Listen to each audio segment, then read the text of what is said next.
அடம் பிடித்த காங்கிரஸை சத்தமின்றி பணிய வைத்த ஸ்டாலின். 45 நிமிட மேஜிக். நடந்தது என்ன?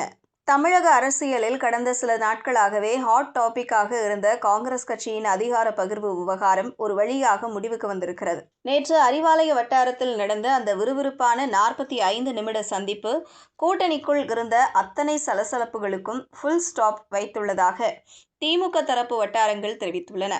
டெல்லியில் இருந்து பறந்து வந்த அகில இந்திய காங்கிரஸ் பொதுச் செயலாளர் கே.சி. வேணுகோபால் தமிழக முதல்வர் மு.க. ஸ்டாலினை நேற்று நேரில் சந்தித்து பேசினார். ஆட்சியில் பங்கு வேண்டும் என்ற கோரிக்கையை காங்கிரஸ் தரப்பு முன்வைத்ததால் இரு தரப்புக்கும் இடையே ஒரு மெல்லிய உரசல் நிலவி வந்த நிலையில் இந்த சந்திப்பு மிகுந்த எதிர்பார்ப்பை ஏற்படுத்தியுள்ளது. சுமார் 45 நிமிடங்கள் நீடித்த இந்த ஆலோசனையில் ஆரம்பத்தில் கொஞ்சம் டைட்டாக இருந்த சூழல் போக போக ஸ்மூத்தானதாக கூறப்படுகிறது. இறுதியில் தற்போதைய அரசியல் சூழலை கருத்தில் கொண்டும் எதிர்வரும் தேர்தல்களில் கூட்டணியின் ஒற்றுமையை குலைக்க கூடாது என்பதற்காகவும் தங்களது அதிகார பகிர்வு கோரிக்கையை காங்கிரஸ் தரப்பு வாபஸ் பெற்றதாக உறுதிப்படுத்தப்பட்ட தகவல்கள் தெரிவிக்கின்றன. திமுக தரப்பை பொறுத்தவரை ஆட்சியில் பங்கு என்பதில் ஆரம்பத்திலிருந்தே மிகவும் கிரிப்பாக இருந்தது.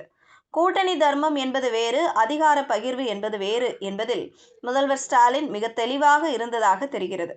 இந்த சூழலில்